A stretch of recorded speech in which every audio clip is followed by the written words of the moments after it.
안녕하세요. 행복치아입니다. 오늘도 우리 시장에 영향을 미쳤던 주요 재료와 시장 수급을 살펴보면서 하루를 마무리하는 시간을 가져볼까 합니다. 오늘은 원유 가격부터 먼저 살펴봐야 될 것 같습니다. 얼마 전에 오펙과 세계 주요 산유국들이 모여서 원유 감산에 대한 합의를 했습니다. 그럼에도 불구하고 저렇게 원유 가격이 계속 하락을 하고 있어요. 저렇게 원유 가격이 계속 하락하는 것은 현재 전 세계적으로 유행하고 있는 이 전염병에 대한 마땅한 대책이 없고, 또 그렇게 대책이 없다 보니 사람들의 통행을 제한을 해버렸잖아요. 사람들이 이동을 하지 않으니까 운송수단 사용이 줄어들게 되는 거고, 그렇다 보니 자연스럽게 원유 소비가, 석유 소비가 줄어들 수밖에 없는 겁니다. 또 하나는 이렇게 통제된 상황이 언제까지 갈 것이다, 이런 예측도 하기 힘든 굉장히 불확실한 상황이 되다 보니까 저렇게 원유 가격이 계속 하락하는 것으로 추정이 됩니다. 여튼 저렇게 원유 가격이 계속 하락을 하게 되면은 미국의 셰일 업체들은 일단 생산 단가가 맞지 않기 때문에 파산이 불가피하다, 이렇게 볼 수가 있죠. 또 원유 생산하는 셰일 업체들이 파산을 하게 되면은 이 금융기관 파산 우려도 더 커질 수밖에 없습니다. 그렇게 그런 현상들이 발생하게 되면 경제에 미치는 영향이 지대하기 때문에 나라를 이끄는 지도자 입장에서는 걱정하지 않을 수가 없습니다. 트럼프 대통령도 이와 관련해서 일단 원유 채굴업체들이 생산을 중단하면, 채굴을 중단하면은 보상을 해줄게, 이러면서 법안을 준비하고 있다고 그래요. 저렇게 보상에 대한 법안을 만든다 해도 제가 볼 때는 의회에서 승인 가능성이 굉장히 낮지 않을까 싶어요. 왜냐면은 지난번에 우리 돈으로 약 2,500조 원 정도 그 경기 부양에 대한 준비를 할 때도 분명히 그 속에는 미국의 전략 비축률을 갖다가 좀 사들여서 석유 가격을 좀 끌어올리고 원유 가격을 좀 끌어올리겠다는 계획이 있었습니다. 그런데 의회에서 승인을 해주지 않았거든요, 그 부분을. 그런데 이번에 또 이렇게 원유 채굴, 그러니까 셰일 업체들을 보상한다는 법안을 만든다 하더라도 의회에 과연 승인 가능성이 있을까? 이 부분에 대해서는 아직은 좀 낮다고 볼 수가 있겠어요. 그러면은 어쨌든 석유 가격이 계속 이렇게 원유 가격이 낮아지고 석유 가격이 낮아지면은 셰일 업체 파산은 불가피하다, 이렇게 볼 수밖에 없는데, 그러면은 돈 빌려준 은행이 타격을 입을 수밖에 없겠죠. 그런데 은행 같은 경우도 대책이 없는 건 아닙니다. 일단 CNBC에서 나온 자료를 보면은 지금 미국의 대형 금융회사들 한 자기 자본금에 7에서 15% 정도 그 셰일 업체에 대출을 해주고 있다고 그래요. 그런데 그 대출금을 이렇게 따로 떼내가지고 은행에서 이렇게 떼내는 겁니다. 은행에서 이렇게 그 부분 딱 떼내가지고 이렇게 하나를 딱 만들어서, 그럼 여기 다 대출금이잖아요. 그럼 이 대출금을 가지고 이 셰일 업체들 여러 개 있으면 출자 전환을 하는 거죠. 그럼 이만큼 지분을 가지게 됩니다. 그런데 그 과정에 필요하다면은 감자도 할 수 있지 않을까 싶어요. 그러니까 셰일 업체를 은행 소유로 이렇게 다 끌어안아 버리는 겁니다. 그럼 앞으로 이제 셰일 업체는 은행 소유가 되어 버리겠죠. 지금 자본의 세계에서도 저기 사막에처럼 이렇게 약육강식의 법칙이 지배되는 상황이 아닐까 싶어요. 앞으로 은행들이 소유한 여러 자산들 이렇게 출자 전환을 통해서 은행 소유로, 또 아니면 별도 이렇게 법인을 만들어서 은행 소유로 전환되는 일들이 더 많이 일어나지 않을까 싶어요. 이걸 다른 말로 하면은 빈익빈 부익부 현상이 앞으로 더 강화되지 않을까 싶습니다. 자, 이와 관련해서는 조금 이따 다시 한번 더 설명을 드릴게요. 자, 여튼 사람들이 계속 이동을 하지 않으면 사람들도 일단은 힘들고요. 또 나라를 운영하는 사람 입장에서도 굉장히 힘들 수밖에 없죠. 오늘 밤에, 지금 우리는 16일 이미 되었습니다만은 미국하고 시차가 있기 때문에 오늘 밤에 미국 트럼프 대통령이 경제활동 정상화 관련해서 일단 기자회견을 한답니다. 그러면 오늘 밤에 어떤 내용이 나올지 이제 좀 우리가 볼 수가 있고, 또 그에 따른 시장 반응도 미국 주식시장을 통해서 바라볼 수가 있겠죠. 자, 일단은 우리나라뿐만이 아니라 전 세계 지금 각국들은 이렇게 지난번에도 말씀드렸듯이 일단 돈을 빌려줄 테니까 최대한 버티라인데, 가계 기업, 정부 모두 다 언제까지 버틸 수 없다는 것은 다 알고 있습니다. 또 그렇다고 해서 뭐 사람들을 막 움직이게 할 수는 없어요. 그 굉장히 위험 부담이 크다 이 말이죠. 왜냐면은 지금 싱가포르 사태를 보게 되면 어제 자료입니다. 15일 날 싱가포르 보건부에서 만든 자료를 보면은 현재까지 3,699명이 확진이 되었고 15일 당일만 하더라도 447명이 확진이 되었다 그래요. 싱가포르 인구가 5분의 1입니다. 그러니까 500만 명 정도 돼요. 우리나라 한 10분의 1 정도 되는데 여기다 공을 하나 더 붙이면 됩니다. 그러니까 36,099명이 감염이 됐다 이렇게 보시면 돼요. 우리나라 기준으로 볼 때. 그리고 어제 하루 만에 4,470명이 감염이 되었구나 이렇게 생각하시면 돼요. 저렇게 지금 방역에 대한 어떤 모범국이라고 하는 국가도 병을 갖다가 우습게 보고 저렇게 계약을 해서 사람들끼리 모이게 했더니 이런 식으로 사태가 악화되어 버렸다 이 말이죠.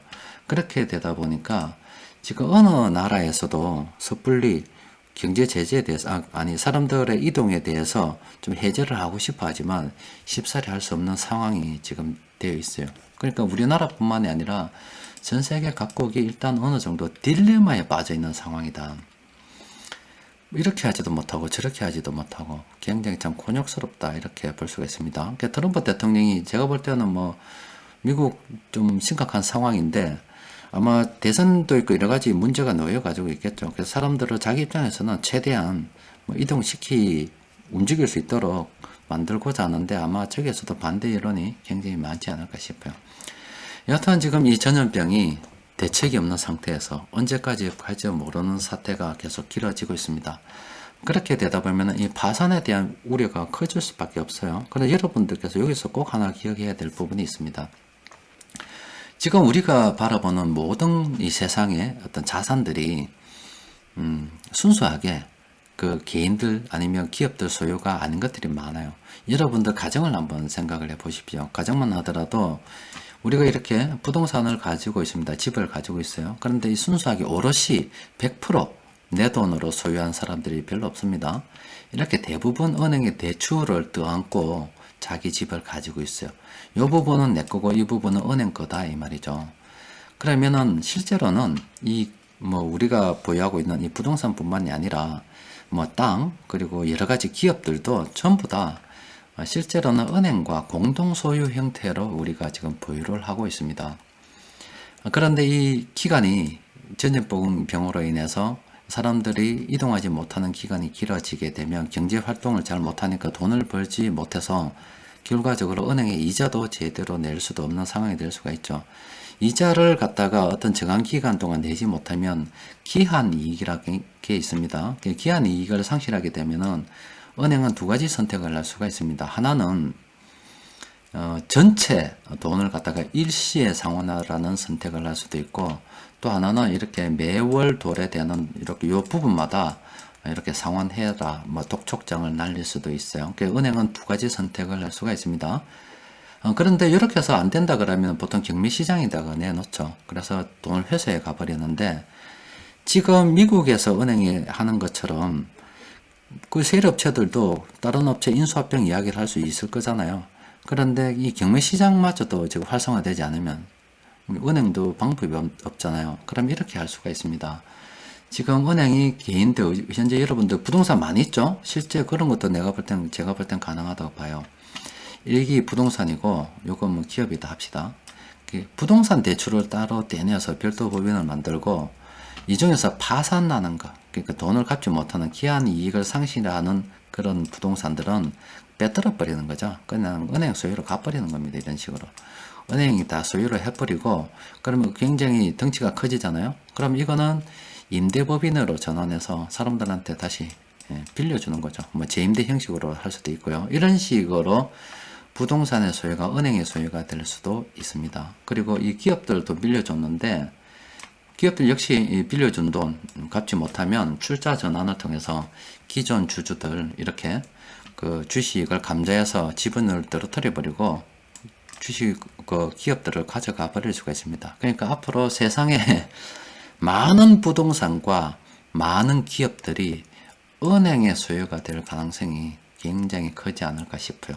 그 과정에 돈 있는 사람들이 중간에 끼어가지고 조금 하이에나처럼 조금 먹는 거예요. 이게 우리가 말하는 사람들이 지금 착각을 하는데, 뭐 이렇게 나는 서민이고 니는 자본가라고 이야기를 하는데, 실제로 그 정글의 법칙, 뭐 정글의 세계에서 이야기한다면은 우리가 주위에서 보는 자산가라고 하는 사람들은 그냥 하이에나 정도에 불과하지 않을까. 일단 저는 그래 생각돼요.